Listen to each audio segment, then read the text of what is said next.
हाय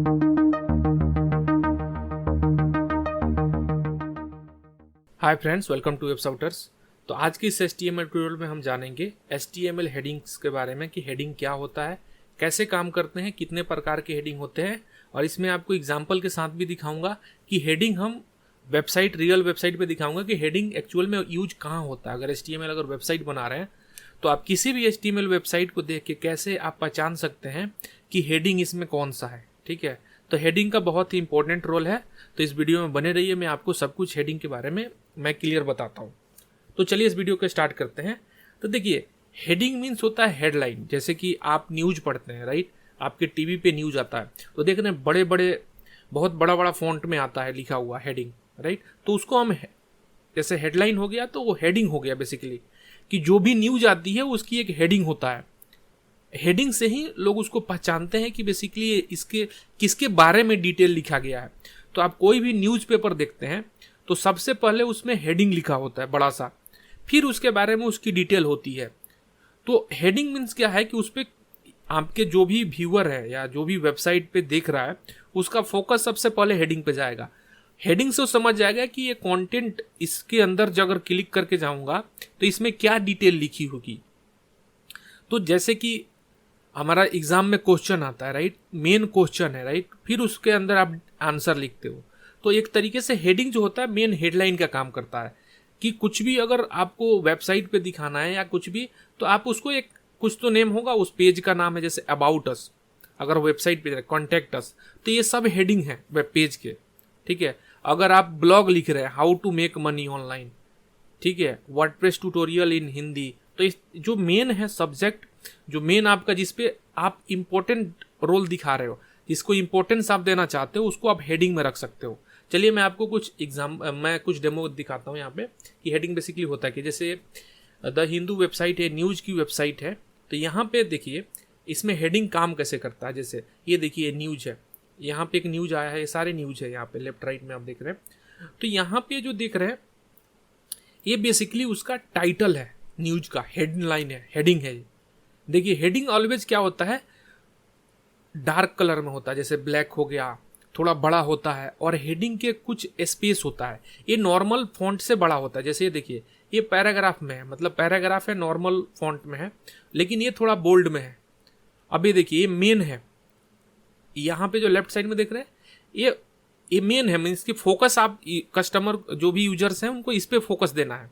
ठीक है, और उसके बाद थोड़ा छोटा ये हो गया और ये नॉर्मल हो गया, तो इसको हम हेडिंग बोलेंगे। तो अगर इस तरह का आप कोई वेबसाइट पे पेज बना रहे हैं तो इसको आप हेडिंग में कंसीडर करेंगे। ठीक है, तो हेडिंग कभी भी डार्क होता है, थोड़ा बोल्ड होता है। अगर मैं इसको आपको इंस्पेक्ट करके दिखाऊं कि बेसिकली है क्या, देखिए यहाँ पे H1 टैग लगा है, तो इसको हेडिंग बोलते हैं। H1 मीन्स हेडिंग, तो ये हेडिंग हो गया। फिर अगर ये देखेंगे यहाँ पे ये भी किसी ना किसी H3 में है, देखिए यहाँ पे H4 में है, ये देखिए। तो इस तरीके हेडिंग्स होता है। तो H1 से H6 ये पूरा हेडिंग का ग्रुप है। ठीक है, तो जो सबसे जो मेन हेडिंग होता है उसको H1, उससे कम हेडिंग को H2, उससे कम को H3। तो इस तरीके से वेबसाइट पे हेडलाइन काम करते हैं। अगर मैं इसके डिटेल पे जाऊं, डिटेल पेज पे क्लिक करता हूं, तो देखिए यहाँ पे भी ये हेडिंग है। तो इसको आप किसी और टैग में नहीं लिखेंगे, आपको इसको हेडिंग में ही देना है। तो H1 टैग हो गया, सबसे जो मेन हेडलाइन है वो H1 में हो गई। अब देखिए इसकी ये सब हेडिंग है, थोड़ा सा देखिए भी बोल्ड है। इसमें देखिए इसके कलर में और फॉन्ट साइज में और इसके कलर में थोड़ा सा डिफरेंस है, थोड़ा बड़ा है, थोड़ा बोल्ड है। तो ये इसका सब हेडिंग हो जाएगा। देखिए यहाँ पे H3 में लिखा है, तो ये सब हेडिंग का काम करेगा। उसके नीचे पैराग्राफ है। तो इस तरीके से जो पेज का स्ट्रक्चर डिफाइन करते हैं, हेडिंग का रोल होता है। चलिए मैं आपको कुछ करके दिखाता हूं। तो इसको हम क्लियर कर लेते हैं। अब यहां पे देखिए हेडिंग जो होता है, जैसे इसको हम बोलेंगे हेडिंग 1, जो सबसे जो मेन हेडिंग होता है उसको H1। तो ये H1 टैग होता है, H से जो स्टार्ट होता है H1 H2, उसको हेडिंग बोलते हैं। तो H1 से लेकर के H6 तक जाता है ये।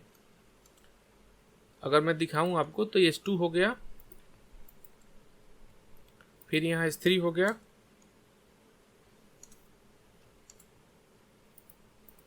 यहाँ पे H4 हो जाएगा, H5, H6, 7, 8, 9 ये सब नहीं होता, 6 तक ही जाएगा। तो जितनी भी वेबसाइट देख रहे हैं उसमें हेडिंग 6 तक ही होता है। तो हम इसको सेम कर देते हैं, H4 कर देते हैं, H3 कर देते हैं। ठीक है, हमने कर दिया H1 to H6। ठीक है, तो यहाँ पे H2, H3, H4, H5 और H6। ठीक है, तो देखिए सबसे जो मेन हेडिंग होगा, अगर आपका एक वेबसाइट है, ठीक है, तो हर वेबसाइट के एक पेज पे एक ही हेडिंग होता है, मेन हेडिंग एक ही होगा। स्टैंडर्ड है, आप लिखना चाहें सारे लिख सकते हैं या इसको 10 बार लिख सकते हैं, लेकिन जो स्टैंडर्ड होता है वो हेडिंग को एक H1 एक बार होगा, आप बाकी सबको आप रिपीट कर सकते हो। ठीक है, तो इसको सेव करके मैं दिखाता हूँ बेसिकली कैसे दिखता है। तो इसको हम ओपन कर लेते हैं। देखिए यहाँ पे तो हमने हेडिंग हो गया H1। तो देखिए सबके फॉन्ट साइज में, जो कि आपका जो भी वेब ब्राउजर है, जो इस ब्राउजर में आप देख रहे हैं, H1 को इस सबसे टॉप पे रखता है, सबसे बड़े फॉन्ट में रखेगा। और H1 देखिए H1 के ऊपर कितना गैप है। जब भी हेडिंग आता है तो आसपास में गैप थोड़ा लाता है, ऊपर और नीचे, मार्जिन इसको बोलते हैं। ये मार्जिन दिखाता है और फॉन्ट में बड़ा होता है। तो H1 सबसे बड़ा हो गया। ब्राउजर खुद ब खुद आपको डिसाइड करके बता रहा है, ब्राउजर को खुद ही पता है H1 मीन्स क्या है। H1 मतलब बड़ा, और इसके बीच में स्पेस, देखिए ऊपर भी स्पेस ले रहा है, नीचे भी मार्जिन ले रहा है।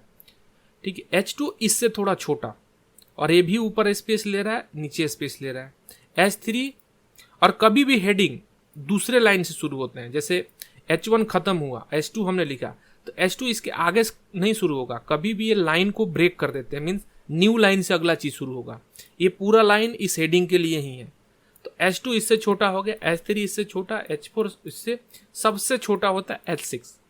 तो जैसे कि अगर आप कोई भी आर्टिकल लिख रहे हैं वेबसाइट पे, ठीक है, तो आप अपने यूजर का सबसे ज्यादा फोकस किस पॉइंट पे ले जाना चाहते हैं, उसको हेडिंग लिखेंगे H1 में, उससे कम H2 में, उससे कम। तो जैसे आप जो भी आर्टिकल लिख रहे हैं तो इसी सीक्वेंस में लिखते हैं, हायरार्की में। ठीक है, तो हेडिंग का mainly use H1 to H6 होता है, H6 के आगे नहीं होता है। तो H1 मीन्स मेन हो गया, हेडलाइन। सो ये सारे हेडिंग होते हैं, तो इसमें से कोई भी आप यूज कर सकते हैं अपने रिक्वायरमेंट के अकॉर्डिंग। तो आई होप आपको क्लियर हो गया होगा कि हेडिंग क्या है, बेसिकली हेडिंग का रोल क्या है, और वेबसाइट पे इसको कहाँ पे यूज करेंगे।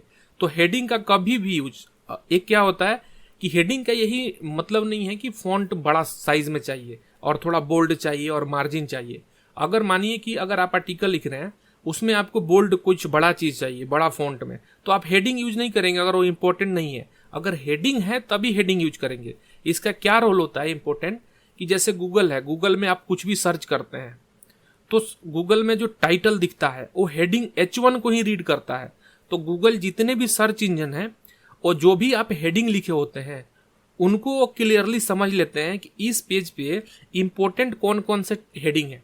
तो गूगल में कोई भी सर्च करेगा तो आपके वेबसाइट को गूगल में दिखाएंगे हेडिंग के बेस पे। तो सबसे पहले वो हेडिंग पे फोकस करते हैं। तो ये सर्च इंजन के लिए भी जरूरी है कि गूगल में हो गया या बिंग हो गया, याहू हो गया, इन सर्च इंजन जो भी हैं ये इसको इम्पोर्टेंट रोल देते हैं। तो आपको ये ध्यान देने की जरूरत है कि आप कभी भी अगर वेबसाइट बना रहे हैं, किसी भी टैग में लिख देंगे वेबसाइट बन जाएगी, लेकिन क्या आप स्टैंडर्ड को फॉलो करके बना रहे हैं, तो आपको इसी को आप इसी तरीके से प्रैक्टिस करें। जो चीज जिस चीज के लिए बना है उसी चीज में उसको यूज करें, अलग से उसको चेंज करने की कोशिश ना करें, क्योंकि एक स्टैंडर्ड होता है जिसको फॉलो करना चाहिए। सो मैं उम्मीद करता हूं कि आपको ये समझ में आ गया होगा हेडिंग के बारे में। तो अगर आपको ये वीडियो अच्छा लगा तो वीडियो को लाइक करें, शेयर करें, और आप हमारे चैनल पर नए हैं तो चैनल को सब्सक्राइब कर लें। चलिए मैं आपसे अगले वीडियो मिलता हूं, तब तक के लिए गुड बाय।